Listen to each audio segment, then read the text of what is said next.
Atë Elbasani është një nga rrethet në Shqipëri, nuk ka pare pika karikimi për mjetet.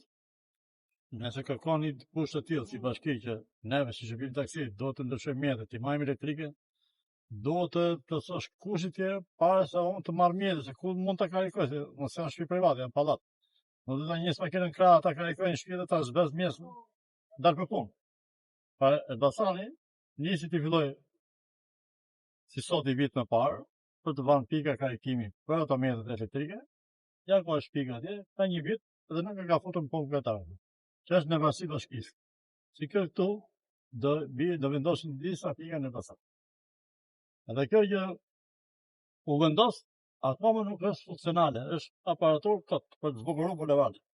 Përdorimi i makinave elektrike po rritet ndjeshëm edhe në qytetin e Elbasanit. Ky ndryshim prek më së shumti taksistët që kanë vendosur të bëhen pjesë e ndryshimit, ndërsa një tjetër shqetësim për ta është mungesa e mbështetjes së premtuar nga bashkia. Problemi është edhe këto që në ka premtuar kryetari, për marrë makinën fillim, që do bëjë një marrëveshje me një bankë për kredit.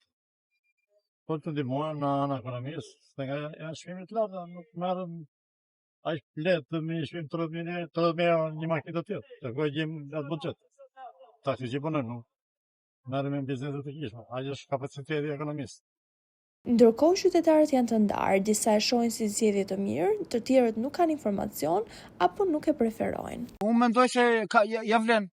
Janë po ti vesh ke stacionet e taksive, po thuaj se 90% janë taksi kështu me energji elektrike. Më mirë kanë ba. Edhe çmimi ai çik më i arsyeshëm se sa ato. Po mirë, se kishte s'ka kështu ndotje. Për naftë m'pëlqen. M'pëlqen makina që janë me naftë.